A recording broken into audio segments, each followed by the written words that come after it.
really fix that car? It's kind of a curious title. Here in my garage, we work on a lot of Mercedes, but not all the Mercedes that people say have been to this garage have actually been to this garage. This is a funny thought. Am I suggesting that there are people out there that have pretended that I've worked on cars that I haven't actually worked on? Is somebody possibly using my credentials to be able to sell a car for a higher price? Joke's on you, because the more work is done in a car, the more money you lose. Almost 90% of my customers retain their cars for a decade or more. It's very rare for somebody to sell a car that I've worked on. They may not use it consistently, but selling it is a kind of an unusual thing. You know, we work on these things called family cars. The cars belong to the families that brought them to us, and they stay in those families. I think about this a lot. See, the way that I've always looked at my shop is I'm a guy who likes fixing older Mercedes. My work is my work. I try to do a good job. I try to stubbornly pursue solutions to problems that most people don't understand. And I try to make sure that the cars that we're working on are fixed to the highest standard possible. The problem is when somebody says that we fixed a car, done some work on the car, and that work or that car has not been repaired to the highest standard possible.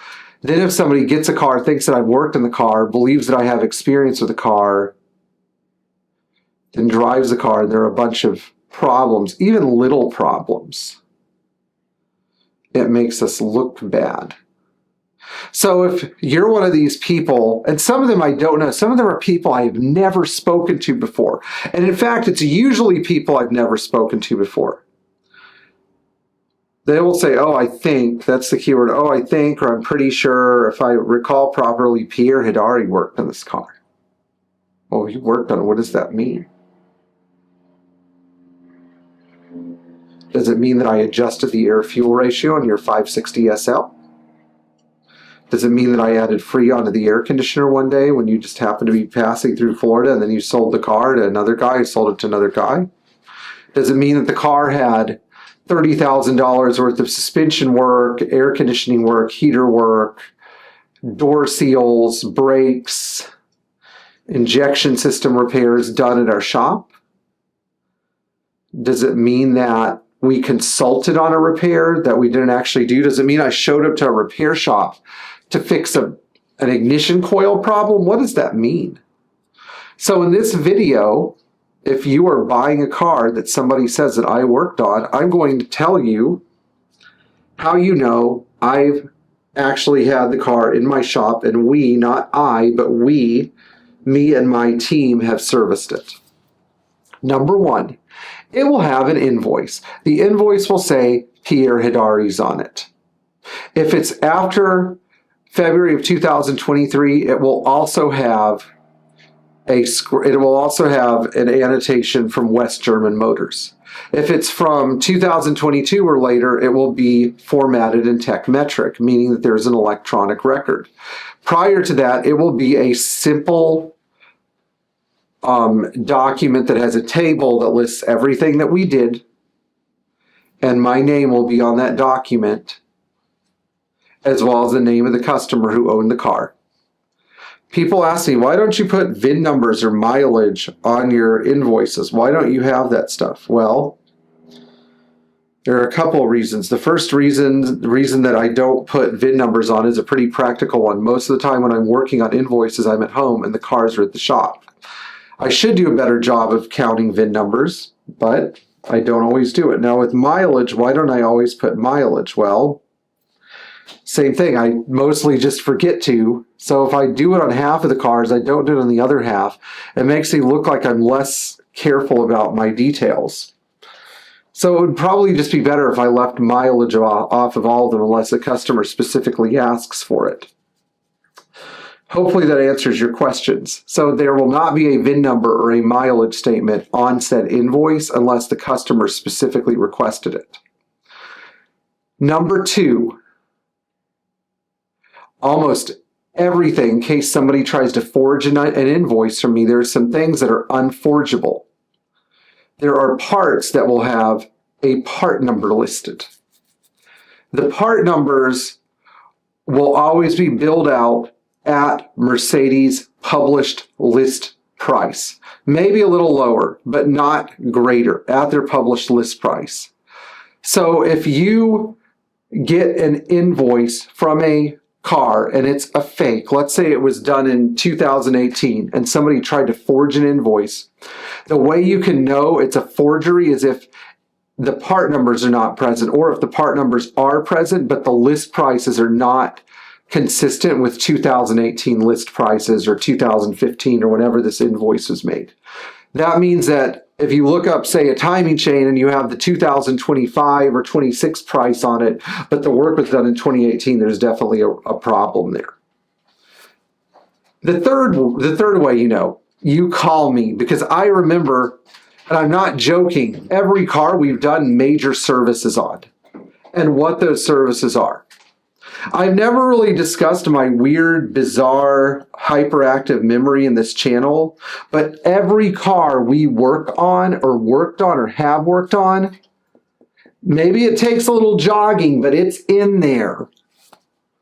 And when I don't remember a car or a customer, maybe I have worked on them, but I didn't have that deep, constant need to improve their car, that overly involved kind of manic pursuit of perfection that I apply to customers that bring their cars here wanting their car to be 100%. And by the way, those cars rarely come up for sale. The cars that we've sold that have come up for sale publicly, I can count maybe on this many fingers and same number of toes. So why am I making this video? Well, I'm making it because I feel like there's going to be a big problem in the future with people cashing in on my involvement with their cars to try to upsell the car or encourage a sale. And this is a real problem because I don't think that me working on a car necessarily makes it a better car or a less valuable car. Like if somebody looks at a car and says, oh, Pierre Hedary has touched this car, automatically it's a better car. That doesn't mean anything. We've had to work very hard to improve some cars that were not a great economic proposition. We've also had to work very hard to improve some cars that did not get all the improvements that they needed. They were still good cars, but whether I work on the car or not doesn't change the nature of what it is. It could be a good car well before I touch it, or it could still be not that great of a car after I touch it. So me working on a car doesn't mean anything. It just means that we worked on it and we made sure that it was a functional car. Sure, on some cars we apply, again, a pretty exhaustive level of detail to making sure that the car is right, but those cars rarely come up for sale. So currently, and this doesn't happen all the time, there are more cars being offered that have a casual mention, and this is the thing that really disturbs me. Nobody produces any documentation about this stuff. You'll see the documentation if it's real. But a lot of cars that are being offered, they casually mention, oh, Pierre Hedary might have worked on this car. Doesn't count. It doesn't count. If you can't show someone an invoice, then it might as well not be true. If I performed one repair in the car, I'm not... It's not like saying, like, Steve McQueen sat in my car, blew his nose, and put the tissue in the doormat pocket, and here it is. You could DNA test the tissue, I've got the results. That's not how it works, okay? I'm just a mechanic who's fixing cars. Me fixing a car, I'm telling you this because you're going to be disappointed one way or another. Me fixing a Mercedes has no impact on the economic value of the car. It doesn't. It doesn't affect it. Over and over again, we've looked at this scenario. Does our service on a car have any significant economic impact? No, it doesn't. Why? Because you could take a 100,000 mile 560 SL that we've sorted out and a 50,000 mile 560 SL that we haven't sorted out, and the 50,000 mile car will probably still outsell the 100,000 mile car, even if the 100,000 mile car has had $20,000 put into it. People buy cars not because of who worked on them, but because of their low mileage and their condition. That's why, you know, people like John Woods or Dean Lumbach do so well, not because of their celebrity status. It's because they bring good cars to market, you know. And I think there are some people, you know, I particularly warned John Woods about this during one call. People will say that John has owned a car that he never owned, or, you know, sorted out or improved a car that he's never actually had. And, you know, people who do this are simply applying another used car sales trick instead of saying, you know, that the Pope or, I don't know, MacGyver or Sinatra owned a Mercedes. They find another guy who people like to watch. And, you know, because selling cars isn't our thing in our shop. I know I'm saying, you know, a lot. I sound like I'm from St. Louis or something, but when somebody sells a car because the person who owned the car is special or important, it almost doesn't matter. It's about the quality of the car. The best example I can think of about this is Madonna's black on black 560 SL. The car brought a little bit more, but not a significant amount more, because Madonna owned it. So if you're going to do this, you're thinking about doing this, please don't do it. If you've had a car worked on by us, please provide the documents we gave you to substantiate the repairs. But if we have it, please don't do it. It makes us look bad because your car sucks and needs a bunch of repairs and you're trying to get out of them. It makes you look bad because you're lying. It makes the customer bitter and miserable because they're not going to get the enjoyment out of owning a Mercedes that they thought they were going to enjoy. And it pisses God off because God hates liars. And, you know, you're kind of insulting my staff because my staff do most of the work at the shop. You know, I can't do that much of the work. I do 15 to 20% of the work. It takes me, I'm so obsessive compulsive, it takes me 3 hours to complete a 30-minute repair because I have to go back and check things so many times. You know, I'm so mentally overloaded. This just adds to the weight and the frustration of it all. So don't pretend that I worked on your car if I haven't. Okay, I hope you guys enjoyed this nice little video that you can share with, you know, your friends who like Mercedes. Please like, share, and subscribe. Tap the bell for notifications. And don't lie. Not lying. I mean, lying is not... I was a habitual liar for years because of the way my dad used to treat me, especially when I told the truth. My dad incentivized me to lie by over-punishing me. And it was a very hard habit to break because sometimes people just can't handle the truth.